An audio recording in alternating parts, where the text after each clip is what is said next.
Venezuela में बीते कुछ घंटों के भीतर ही काफी कुछ बदल चुका है। अमेरिकी राष्ट्रपति डोनाल्ड ट्रंप ने वेनेजुएला के राष्ट्रपति निकोलस मादुरो को पकड़े जाने की बात कही है। वेनेजुएला के राष्ट्रपति निकोलस मादुरो और उनकी पत्नी को गिरफ्तार करने के बाद अमेरिकी सरकार उन पर न्यूयॉर्क में मुकदमा चलाएगी। रिपोर्ट्स के मुताबिक राष्ट्रपति मादुरो और उनकी पत्नी को डेल्टा फोर्स ने बेडरूम से घसीटकर बाहर निकाला और अपने कब्जे में ले लिया। राष्ट्रपति ट्रंप इस पूरे ऑपरेशन को लाइव देख रहे थे। वहीं ट्रंप ने दावा किया है कि इस ऑपरेशन को अंजाम देने के लिए काफी सोच समझकर रणनीति बनाई गई थी। बता दें कि वेनेजुएला में हुए इस ऑपरेशन में अमेरिका की डेल्टा फोर्स शामिल रही है। डेल्टा फोर्स का पूरा नाम first special forces operational detachment है। इसका काम आतंकवाद से लड़ना, बड़े टारगेट्स को पकड़ना या खत्म करना होता है। डेल्टा फोर्स अमेरिकी खुफिया एजेंसी CIA के साथ मिलकर संवेदनशील और खुफिया ऑपरेशन को अंजाम देती है। डेल्टा फोर्स में करीब 2000 सैनिक होते हैं, जिसमें से 300 से 400 वॉर ऑपरेशंस में शामिल होते हैं। इसे छापेमारी, तोड़फोड़, बंधकों को छुड़ाना, विशेष निगरानी और खुफिया अभियानों जैसे कई मिशनों में तैनात किया जाता है। डेल्टा फोर्स ने अफगानिस्तान से लेकर इराक तक कई खुफिया मिशनों को अंजाम दिया है। डेल्टा फोर्स ने इराक में सद्दाम हुसैन को पकड़ने, साल 2012 में लीबिया के त्रिपोली में अमेरिकी दूतावास से कर्मचारियों को निकालने और साल 2019 में इस्लामिक स्टेट के नेता बगदादी के खात्मे में महत्वपूर्ण भूमिका निभाई थी। और अब वेनेजुएला में घुसकर आधी रात को राष्ट्रपति निकोलस मादुरो और उनकी पत्नी को पकड़ने के बाद एक बार फिर सुर्खियों में है। वेनेजुएला में बीती रात हुए अमेरिकी हमले के बारे में जानकारों का क्या कहना है, आपको सुनवाते हैं। देखिए, यूनाइटेड स्टेट्स ऑफ अमेरिका के द्वारा वेनेजुएला पर आज जो स्ट्राइक्स कंडक्ट की गई हैं वो इंटरनेशनल जो डेमोक्रेटिक रूल्स बेस्ड ऑर्डर के संदर्भ में ये एक अच्छा कदम करार नहीं दिया जा सकता। और यूनाइटेड स्टेट्स ऑफ अमेरिका जाहिर है कि ड्रग ट्रैफिकिंग को आधार बना करके उसने ये वेनेजुएला पर हमला किया है। लेकिन जो अभी रिपोर्ट सामने आई हैं कि वेनेजुएला के राष्ट्रपति मदुरो को अमेरिका की फोर्सेस के द्वारा कैप्चर किया गया है और उन्हें वेनेजुएला से बाहर ले जाया गया है। और जाहिर है कि ये जो कार्रवाई है वो एक रिजीम चेंज की कार्रवाई है, सत्ता परिवर्तन को शक्ति के साथ कराने की कार्रवाई है, जो कि अमेरिका जैसी महाशक्ति अगर इस तरीके का कदम उठाती है तो ये पूरे विश्व के जो डेमोक्रेटिक रूल्स बेस्ड ऑर्डर के लिए अच्छे संकेत नहीं है।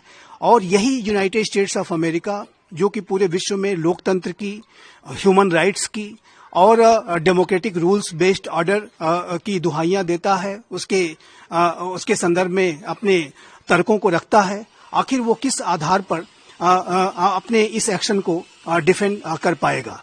और यूनाइटेड स्टेट्स ऑफ अमेरिका के राष्ट्रपति डोनाल्ड ट्रंप जहां एक तरफ रशिया यूक्रेन युद्ध को शांत कराने के लिए, एक सीज फायर को कराने के लिए वो लगातार नेगोशिएशंस को पुश कर रहे हैं और वो स्वयं इस बात के दावे करते हैं कि उन्होंने 8 युद्ध रुकवाए हैं और वो नोबेल शांति पुरस्कार के आकांक्षी भी हैं।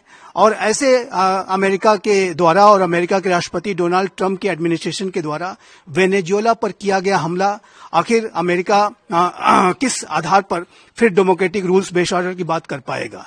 और यदि इसी तरीके के ट्रेंड्स अंतर्राष्ट्रीय समुदाय में महाशक्तियों के द्वारा जारी किए जाते रहे तो फिर भविष्य में जो चाइना है वो ताइवान के ऊपर भी किसी तरीके का स्पेशल मिलिट्री ऑपरेशन को लॉन्च करके उसे वो जस्टिफाई करने की कोशिश करेगा और तब अमेरिका किस आधार पर उसे रोकेगा, ये भी प्रश्न है।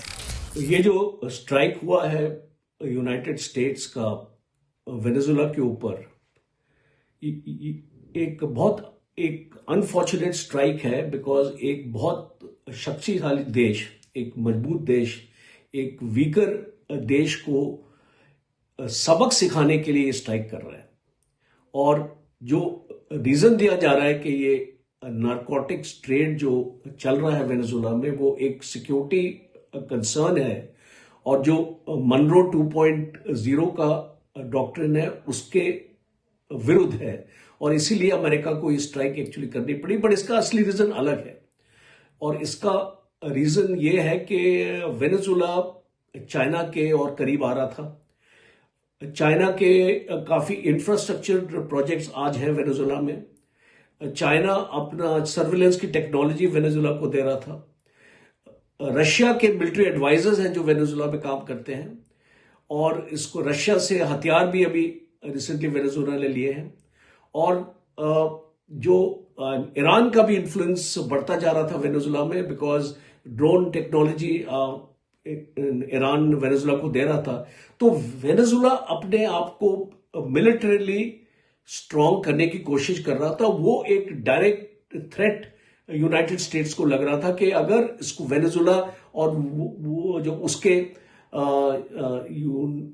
करीब में, अगर इसको यूनाइटेड स्टेट्स के करीब में अगर इसको वेनेजुला ऐसी अपनी ताकत अपना बनाएगा और यूनाइटेड स्टेट्स की तरफ मदुरो जो उनका प्रेसिडेंट है वो इसको इंक्लाइंड नहीं था, वो यूनाइटेड स्टेट्स से अपनी दूरियां बढ़ा रहा था। और इसलिए हमने देखा कि कुछ दिन पहले 2 ऑयल टैंकर अमेरिका ने जब्त किए थे और तीसरा ऑयल टैंकर को ट्रेल किया था।